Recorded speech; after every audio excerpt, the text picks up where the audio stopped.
bagong gawin para may bagong mangyari sa buhay niyo. Okay? Ready na po bang may gawin? Okay, simple lang naman po, 3 lang po ang aking iiwanan ngayong araw ito na paalala sa inyo. Ay, sabi ko na nga ba meron 3 pa, kala ko isa lang. Number 1, okay, number 1 na step to be successful in First Vitalplus, napakasimple, decide. Yes! Alright. Alam niyo po, ang buhay ay choice. Choices. Ang nangyayari po sa buhay natin ay ang paulit-ulit nating pagpili. So kung ano po ang buhay niyo ngayon, huwag kang magreklamo, ha? Kasi ginusto mo yan. Sabi mo, ma'am, hindi ko po ginusto. Hindi. Kahapon nagdesisyon ka.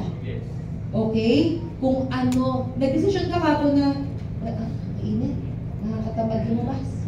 Sa bahay lang ako. So, ngayong araw to, wala kang pay-in. Kasi kahapon, nasa bahay ka lang naman eh. So, desisyon yun. Nalungkot na yung iba, o. Sabi, ang sakit naman, ako yun eh. So, ang buhay ko ay isang parang may sisihan na doon. Parang kasi sabi ni Mrs. kay Mr. Kasi nga, ginakising kita kahapon, may representan. Ayaw mo kasi mainit. Hindi po kayo yun, yung katabi po ninyo. Oh, it's a big choice. Tama po. Minsan nga po, hindi natin napapansin, lahat po ng gagawin talaga natin ay pagdidesisyon. Yes! Simpleng paghingi ng tubig. Yan, isang araw po, kinikwento ko to kay yaya ko kasi inutusan ko yung driver ko. Kasi alam niyo po, ilang months na nakakaraan, part po to ng talk ko, yung tungkol sa choice sa tubig. Pero hindi ko maakalain na ako po pala yung makakaranas ng totoong buhay. Kasi sabi ko sa driver ko, Will, bili mo nga ako ng tubig. Sabi niya, ma'am, ano po yung gusto nyo? Yung tubig po na dala natin? O bibili po akong bago? Di syempre, mabait pa ako sa simula. Yung bago, kasi matagal pa nga po bago kunin niya sa sasakyan. Sabi ko, uhaw na ako yung bago. Malamig po ba o mainit? Sabi ko, medyo mainit ha, maligamgam. Opo ma'am, absolute po ba o willing? Absolute. Sige po ma'am, ano pa po bibili ko? 500 ml? 250 ml? Sabi ko, flip, flip, flip. Okay, sanay po yung mga tao ko na ano eh, na ganyan ako. Flip, flip, flip. Uhaw na ako. Utang na loob. Basta ibili mo ako kahit ano yan. So ang punto ko po is, ang dami nating pagpipilian. Yung mga simpleng bagay, dapat po ipiliin pa natin, di po ba? Kaya nga po, sa First Vitalplus, ang pagiging successful is talagang choice. Pipiliin mo o hindi mo pipiliin.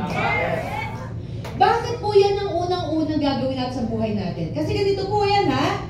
Pag pinili mo ang isang bagay, ibig sabihin, yun ang gusto mo. Yes! Isipin mo yung unang araw na nakita mo ang mahal mo sa buhay. Sabi mo, matagal naman ako. Sige, okay lang. Sari mo, ano? Sira mo, ano? Sariwain natin ang mga nagdaang ilang dekada. Yes! Okay, sa buhay mo. Yung unang nakita mo yung mahal mo, Mami, alalahanin niyo po yun. Diba, nagustuhan mo siya, so choice mo siya, bet mo siya, diba? Yes! Okay. So, gustong-gusto mo na siya. Hindi ba parang lahat ay gagawin mo para lang makuha mo yung minamahal mo na yan? Yes! Kahit na mawalan ka ng pangkain, basta may pang-makeup ka. Diba po ay okay lang.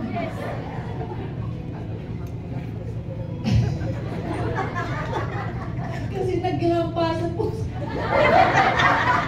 Bakit sabi, babae. Alalahanin mo yung unang araw na liligaw ka. Yun. Di mo nang hiram ka pa ng medya sa kapit-bahay. Kasi ay, syempre, best foot forward palagi, di ba po? Yes! Kailangan maganda, kailangan magustuhan ka. Kasi choice mo siya, bet mo eh. O, nanghiram ka rin ng pamasahe. Yes! Ako, para makarating sa gusto mo, sa minamahal mo. Nung nakita mo siya, nasilayan mo na wala ang pagod, na wala ang buto.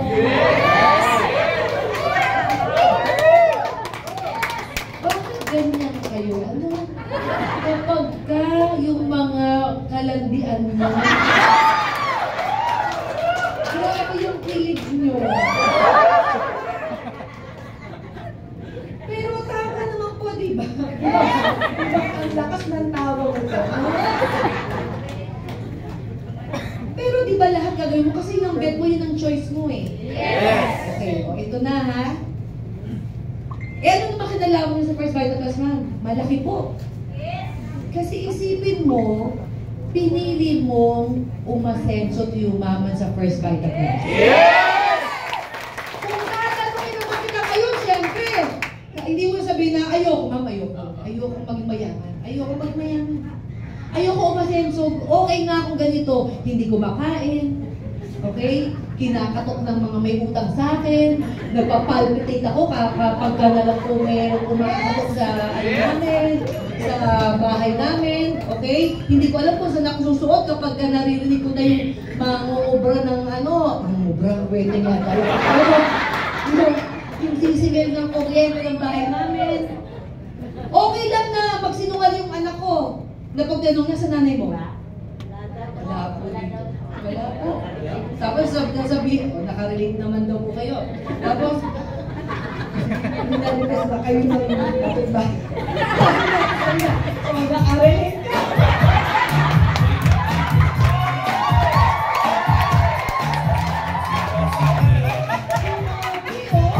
Hindi man na yung sinabi nakakarelate ako, sabi niya sa katabi niya, nakarelate.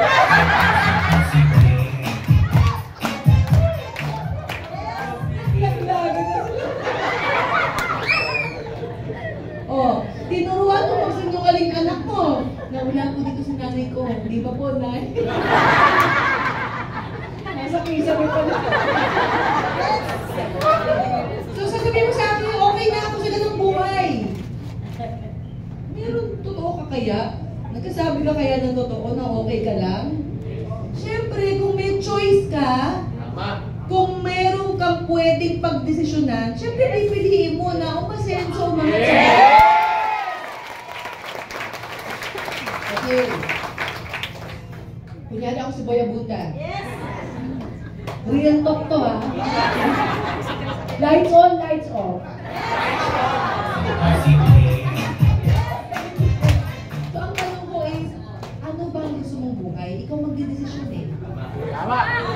So ngayon pa lang, pipili ka. Okay? Sige po, sa isipan nyo, pumili ka na. Pumili ka ng buhay na gusto mo. Nakikita mo? Yes! Kasi sabi, okay, dapat nakikita mo na. Hindi lang nakikita mo yung word na mayaman. Dapat gano'n, dapat nakikita mo na yung buhay mo. Yes! Okay, pag mainit, buksan mo yung aircon mo. Yes! Tapos nagrereklamo ka sa bill mo. Sa electric bill mo. Pero pag mayaman ka, sandali mo, pag mayaman ka, hindi ka nagrereklamo. Yes!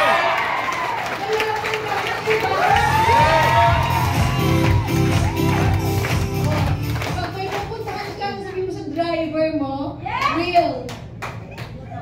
Ang paki-ready ang sabi sa'yo ng driver mo makadero. Ang ano po, ang dami yung sasakyan. Ano kung gusto nyo?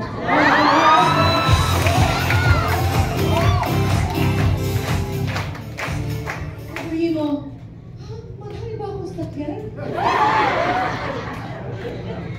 O sige, pumili ka na kung ano gusto mo. Sa driver mo desisyon, no? Kung ano gusto niya i-drive ngayong araw to. Bukas kasi iba na naman, sa isang araw iba na naman. Eh, ano kasi ng problema, no? Pag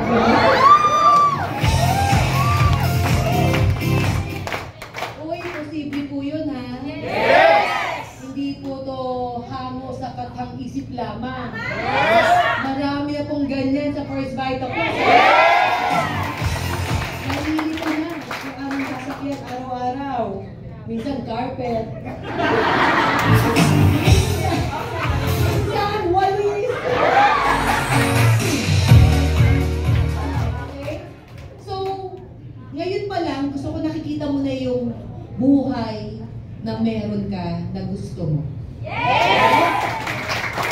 Nakapag-desisyon ka ba? Kung malamig o mainit na tubig? Kung absolute o willing? Nakapag-desisyon na po ba? Okay. Sige. Dapat po nandyan yan palagi. Kasi, sabi po, the first step, Ate Sans, yan, to getting the things you want out of life is this. Decide what you want. Kasi pati ang Diyos malilito sa'yo, ha? Kung hindi mo alam kung ano gusto mo. Ano sabihin mo sa Diyos? God, please, bahala ka na. Binigyan mo ba ng problema ang Diyos kung ano bibigay sa'yo?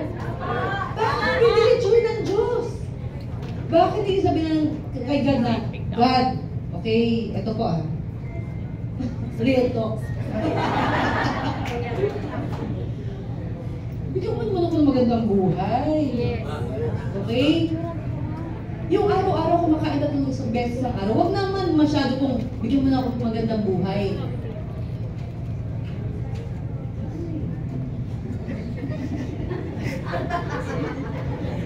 Alam nyo, sa araw to, dami nagsisisihan na magkakatabi. Sir, sabi niya, okay, alam nyo po, yung mga pangarap natin, dapat malinaw sa isipan natin kasi yun ang hihingi natin sa Diyos. Okay? So dapat mag-isip siya na ano? Para hindi malito si God. Kasi sabi ko, God, gusto ko po ng kotse. Dahil isang araw may pinadala si God na kotse sa'yo. Okay? Harap lang, walang dito. Tapos magre-reklamo ka? Eh, ano sabi mo ba kay God? Kotse! Eh, hindi na kotse yan. Oh, sige, basahin mo sa harapan. Sa harapan, Toyota. Ang likod, Honda. Pag nagre-reklamo ka, eh, yun ang hiningi mo eh. So, dapat specific, di ba? Alam mo na ngayon kung ano gusto mo. God, gusto mo po, Toyota Vios.